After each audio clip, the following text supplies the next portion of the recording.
नमस्कार, मैं हूं ज्ञानेंद्र शुक्ला।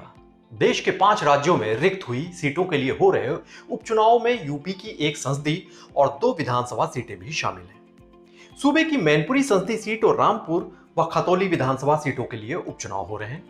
पहले बात करते हैं मैनपुरी संसदीय सीट की। यहां 5 विधानसभाएं हैं: मैनपुरी, भोगांव, किशनी, करहल और जसवंत नगर। इसमें से जसवंत नगर विधानसभा सीट से मुलायम सिंह यादव के भाई शिवपाल सिंह यादव विधायक हैं, अखिलेश यादव के चाचा हैं। सैफई परिवार के मुखिया मुलायम सिंह यादव की 3 पीढ़ियां मैनपुरी संसदीय क्षेत्र से चुनाव जीतकर संसद की दहलीज पर पहुंची हैं। यहां से 5 बार सपा संस्थापक मुलायम सिंह यादव को जीत हासिल हुई। 1998 में मुलायम सिंह यादव मैनपुरी और संभल दोनों जगह से चुनाव लड़े और दोनों जगहों से जीत गए, लेकिन उन्होंने मैनपुरी सीट छोड़ दी।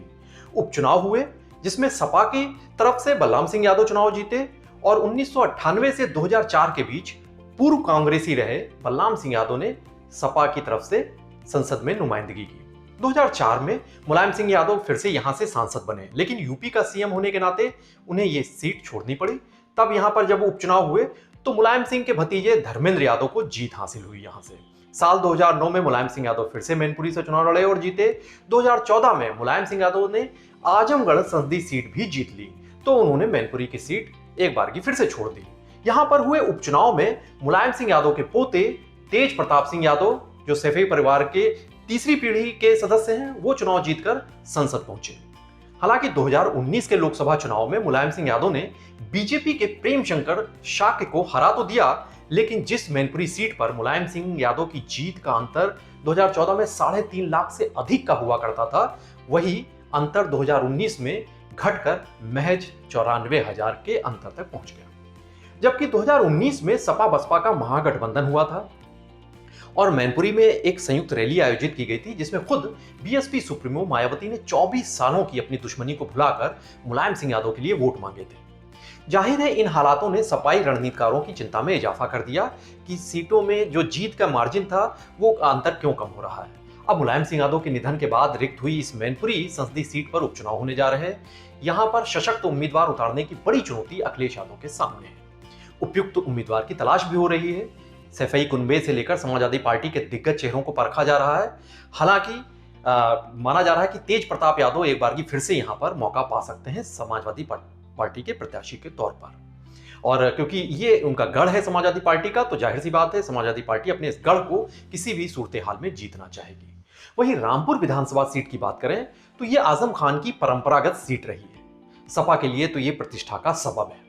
यहां से 10 बार विधायक का चुनाव जीते हैं आजम खान ने, और यहां से एक बड़ा रिकॉर्ड बनाया हुआ है। पहली बार जून 1980 में हुए विधानसभा चुनाव में जनता पार्टी सेकुलर के टिकट से जीते थे आजम खान। 1985 में लोक दल से, 1989 में जनता दल और 1991 में जनता पार्टी के टिकट से विधायक हुए थे। 1992 में जब समाजवादी पार्टी की नींव रखी गई थी, उस वक्त संस्थापक सदस्य मुलायम सिंह यादव की कोर टीम में आजम खान थे।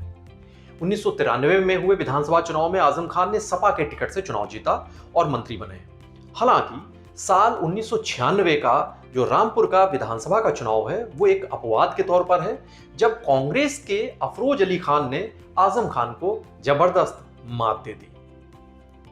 सपा ने इसके बाद आजम खान को राज्यसभा भेज दिया था, लेकिन साल 2002 में हुए विधानसभा चुनाव में फिर से आजम खान को यहां पर जीत मिल गई, और वो उस वक्त 2003 में जब मुलायम सिंह यादव की सरकार गठित हुई उसमें वो कद्दावर मंत्री के तौर पर भी उभरे। साल 2007 और 2012 में भी रामपुर सीट पर आजम खान का ही परचम फहराया। 2017 में हुए विधानसभा चुनाव में भले ही पूरे यूपी में बीजेपी की प्रचंड लहर चली हो, लेकिन रामपुर विधानसभा सीट आजम खान के नाम ही दर्ज हुई। 2019 के लोकसभा चुनाव में जीतने के बाद आजम ने रामपुर विधानसभा सीट से इस्तीफा दे दिया था।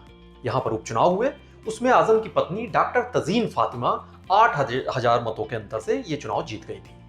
इस दौरान अखिलेश यादव की सरकार गई थी और योगी आदित्यनाथ की सरकार में आजम खान के खिलाफ जबरदस्त तरीके से एक मुकदमे सिलसिलेवार शुरू हुए, उन्हें जेल जाना पड़ा और 2022 के विधानसभा चुनाव उन्होंने जेल की सलाखों के पीछे से ही लड़ा। हालांकि इसके बावजूद आजम खान को जीत मिली। इसके बाद उन्होंने अखिलेश यादव की ही तर्ज पर संसदीय सीट अपनी छोड़ने का फैसला लिया और विधानसभा में सक्रिय रहने का ऐलान किया। रामपुर संसदीय सीट पर उपचुनाव भी हुए। जब उपचुनाव हुए तो यहां पर बीजेपी के हाथ बाजी लगी, क्योंकि बीजेपी की तरफ से घनश्याम लोधी यहां पर सांसद बन गए चुनाव जीतकर, और ये आजम खान के शिष्य हुआ करते थे। और इधर आजम खान तमाम चुनौतियों से गुजर रहे थे, लेकिन इसी बीच उन्हें झटका लगा हेट स्पीच मामले में, जब उन्हें सजा हो गई। विधिक प्रावधानों की वजह से उनकी विधानसभा की सदस्यता खतरे में आ गई। उनकी सदस्यता खत्म हुई तो उसके बाद रामपुर सीट रिक्त हो गई और यहां पर उपचुनाव हो रहे हैं। अब ये बात तो तय है कि इस सीट पर आजम खान के चहेते चेहरे को ही टिकट हासिल होगा, लेकिन ये चेहरा कौन होगा, ये इस वक्त बड़ा सवाल है। क्या आजम खान अपने परिवार के किसी सदस्य को मौका देंगे या फिर उनका कोई वफादार साथी उम्मीदवार होगा, इसे लेकर तलाश जारी है इस वक्त समाजवादी पार्टी के खेमे में। वहीं बीजेपी विधायक विक्रम सिंह सैनी हेट स्पीच मामले में सजा उनको भी मिल चुकी है और उनकी वजह से मुजफ्फरनगर जिले की खतौली सीट खाली हुई है। यहां पर उपचुनाव हो रहे हैं। माना जा रहा है कि बीजेपी विक्रम सैनी की पत्नी को अपना प्रत्याशी बनाएगी, तो वहीं विपक्षी खेमे में भी सक्रियता तेज हो गई है। रालोद चीफ जयंत चौधरी पहले ही बयान दे चुके हैं कि यहां से उनकी पार्टी का ही प्रत्याशी चुनाव लड़ेगा। सपा ने इसे लेकर अपनी सहमत भी जता दी है। दरअसल 2022 के विधानसभा चुनाव में खतौली सीट सपा रालोद गठबंधन के तहत रालोद के कोटे में गई थी। यहां से राजपाल सैनी उम्मीदवार थे रालोद के, लेकिन वो चुनाव नहीं जीत सके थे। गौरतलब है कि आजमगढ़ और रामपुर संसदीय सीट पर जो उपचुनाव हुए थे हाल में, उसमें बीजेपी ने जीत हासिल की और सपा के ये परंपरागत गढ़ माने जाते थे।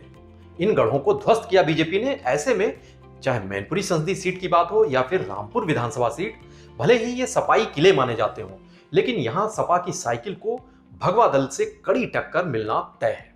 चुनावी जीत की मंजिल पाने से पहले सभी दलों को सटीक उम्मीदवारों के चयन की एक कड़ी और जटिल पहेली से जूझना पड़ रहा है। वैसे तो सत्ताधारी बीजेपी उपचुनाव में बेहतर प्रदर्शन करके आगामी जो आम चुनाव है 2024 के, उसके लिए मनोवैज्ञानिक बढ़त हासिल करने की कोशिश जरूर करेगी, लेकिन अपने गढ़ों को सुरक्षित रखने के लिए समाजवादी पार्टी भी एक कड़ी अग्नि परीक्षा से गुजरेगी। जाहिर सी बात है, यह तय है कि ये उपचुनाव, एक संसदीय सीट और 2 विधानसभा सीटों के उपचुनाव, ये सियासी तौर से दिलचस्प होंगे और इसमें खासी तीखी सियासी जंग, चुनावी जंग नजर आएगी। यूपी की तमाम बड़ी और अहम खबरों के लिए बने रहिए पीटीसी न्यूज़ यूपी के साथ। नमस्कार।